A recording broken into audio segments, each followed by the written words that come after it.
అందరికీ వందనాలండి. షలోము. ఇవాళ దావీదు భక్తుడు రాసిన 26వ కీర్తన.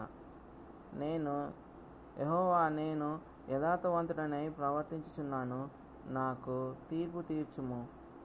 ఏమీ సందేహింపకుండా యెహోవా యందు నేను నమ్మిక ఉంచి ఉన్నాను. యెహోవా, నన్ను పరిశీలించుము, నన్ను పరీక్షించుము.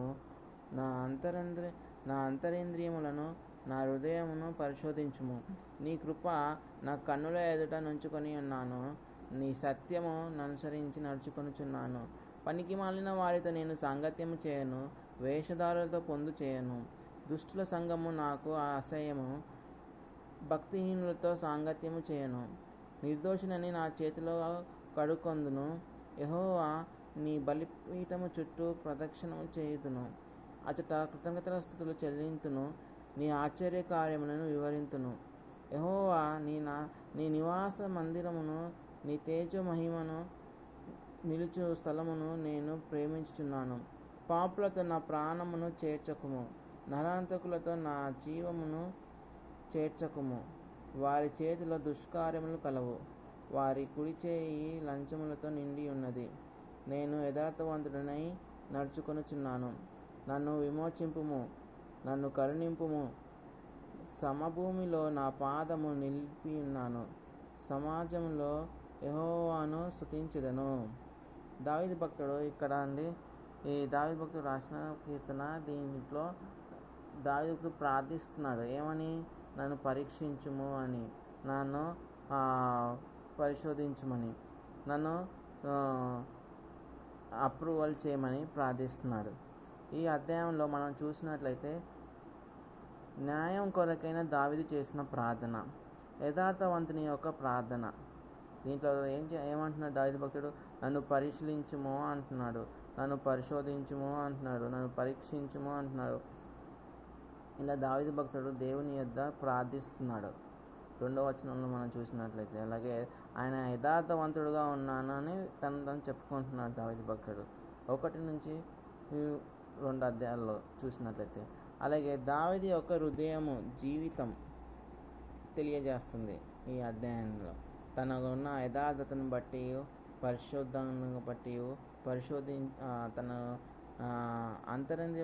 హృదయం పరిశోధించుమని అంటున్నాడు.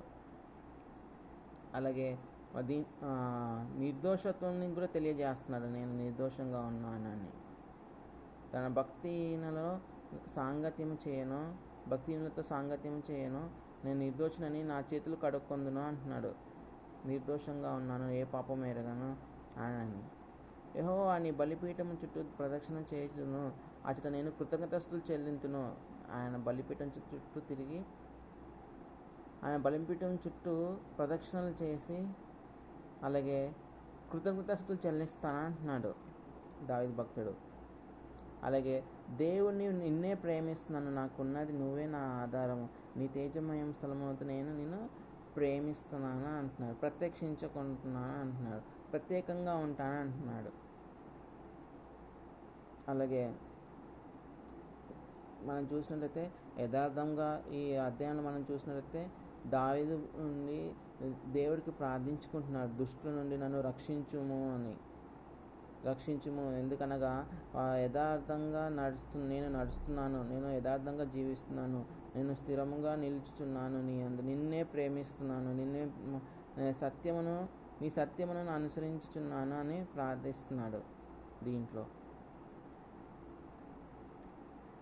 మనం చూసినట్లయితే ఒక దేశంలో బహిరంగంగా యేసుక్రీస్తును ఆరాధించడానికి వీలు లేదు. ఎవరైనా క్రీస్తును ఆరాధించడం పోలీసులు చూసినట్లయితే వారిని బంధించి బహు భయంకరంగా శిక్షించి ప్రాణం తీసేవారు. కావున అక్కడున్న కొంతమంది విశ్వాసులు వారికి తెలియకుండా రహస్యంగా దేవుణ్ణి ఆరాధిస్తూ ఉండేవారు. ఆ విశ్వాసులు ఎక్కడ పోలీసులు వచ్చి తమను బంధిస్తారన్న భయంతో చాలా నిశ్శబ్దంగా ప్రార్థనలు చేస్తూ చాలా మెల్లగా వాక్యాన్ని ధ్యానిస్తూ ఉండగా 2 పోలీసులు తుపాకులు పట్టుకొని అకస్మాత్తుగా వారి మధ్యకు వచ్చారు.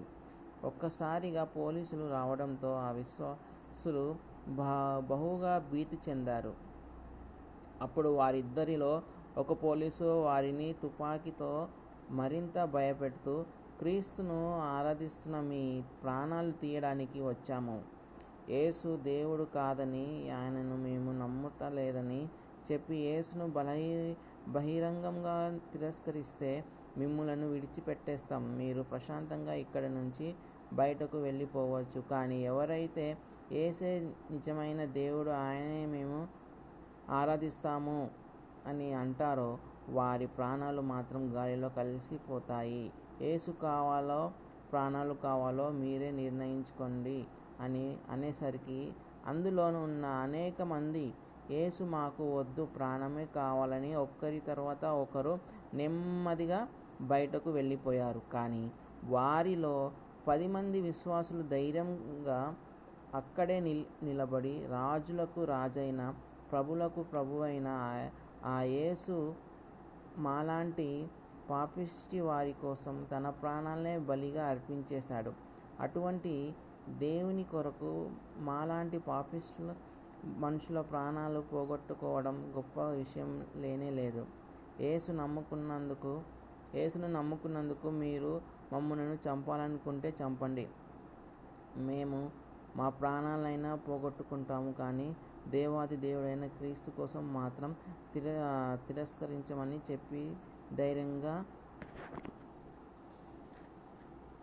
నిలిచి సాక్ష్యం ఇచ్చినప్పుడు పోలీసులకి తుపాకులకి వచ్చిన 2 పోలీసులు వారిని తుపాకులను ప్రక్కన పెడేసి, అయ్యా మేము కూడా క్రైస్తవులమే, ఎక్కడ నిజమైన క్రైస్తవులు ఉన్నారో తెలుసుకోవాలని మారు వేషంలో వచ్చాము. కానీ మేము నిజమైన పోలీసులం కాదు. కొంచెం భయపెడితే క్రీస్తుని వదిలిపెట్టే వెళ్ళిపోయే నామకార్థ క్రైస్తవులం మాకు వద్దు. క్రీస్తు కోసం ప్రాణాలకు తెగించి ధైర్యంగా ఆయనకు సాక్ష్యం ఇచ్చేవారు కావాలి. వెతుకుతూ వచ్చాము. ఇక్కడ మిమ్మల్ని కనుగొన్నాము. రండి, చెత్తంతా బయటకు పోయింది. జీవము కలిగిన దేవుని మనము ఆత్మతోనూ సత్యముతోనూ ఆరాధిద్దాం, కూర్చోండి అని చెప్పి వారు సంతోషంతో దేవుని ఆరాధించారట. ఒకవేళ నీవు ఆ గుంపులో ఉన్నట్లయితే ఏమి చేసేవాడివు? క్రీస్తు వద్దు, ప్రాణమే కావాలని బయటకు వెళ్ళిపోయేవాడివా? లేక ప్రాణాలకు తెగించి క్రీస్తు కొరకు నిలబడేవాడివా? ఎలా ఉంది క్రీస్తులో నీ విశ్వాసం అని ఒక్కసారి ఆలోచించు. ఈనాటి సంఘాలలో ఆదివారపు క్రైస్తవులు, పండుగ క్రైస్తవులు, పుట్టుక క్రైస్తవులు, నటించే క్రైస్తవులు, నామకార్థ క్రైస్తవులు, అల్పకాల క్రైస్తవులు రోజుకు పెరుగుతున్నారు. దేవునికి కావాల్సింది నిజ క్రైస్తవులు అని అన్ని వేళలా దేవుని వెంబడించే ఘనపరిచే క్రైస్తవులు, ధైర్యం కలిగి దేవునికి సాక్షిగా జీవించే క్రైస్తవులు కావాలి. పాపిష్టి అలవాట్లకు, శరీర కార్యాలకు చోటు ఇచ్చేవారు, అబద్ధాలు చెప్పేవారు, సైతాను సంబంధులకు, సాతాను ఉచ్చులకు దాసోహమైన పోయేవారు వీరందరూ క్రీస్తును తిరస్కరించే గుంపులోనే వస్తారనే సత్యం మర్చిపోవద్దు.